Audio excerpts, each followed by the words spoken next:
विद्यार्थ्यांच्या सर्वांगीण प्रगतीसाठी एबीपी शिक्षण समूहात मूल्यवर्धन प्रशिक्षण सुरू.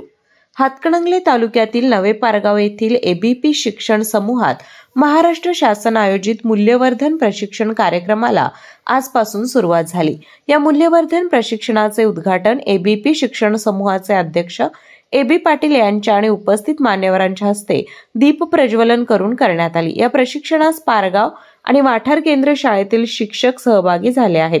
हे प्रशिक्षण 23 सप्टेंबर ते 31 सप्टेंबर 2025 दरम्यान होणार असून ते 2 टप्प्यात पार पडणार असून शालेय विद्यार्थी भविष्यात लोकशाहीतील जबाबदार, संवेदनशील नागरिक व्हावेत.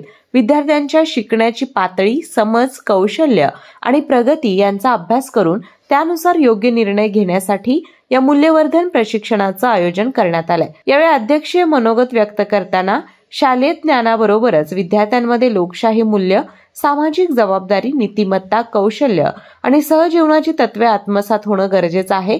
त्यासाठी हे शिक्षक प्रशिक्षण पूरक ठरणार असल्याचं एबीपी शिक्षण समाजाचे अध्यक्ष ए.बी. पाटील सर यांनी सांगितलं. या उद्घाटन प्रसंगी आकांक्षा पाटील, केंद्रप्रमुख शिवराम माऊची, प्राचार्य एस.आर. पाटील, प्रताप राबाडे, रमेश तोडकर, अशोक खाडे, जयश्री जाधव, प्रमोद चव्हाण, नीता हराळे आणि शिक्षक उपस्थित होते. केके न्यूज साठी पारगावहून सनी काळे.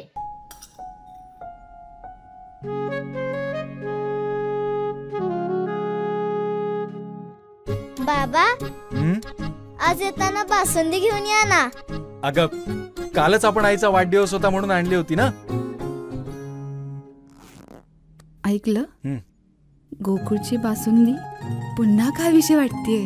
खरं सांगू, मलाही खावीशी वाटतेय. पुन्हा पुन्हा खावीशी वाटणारी गोकुळ बासुंदी.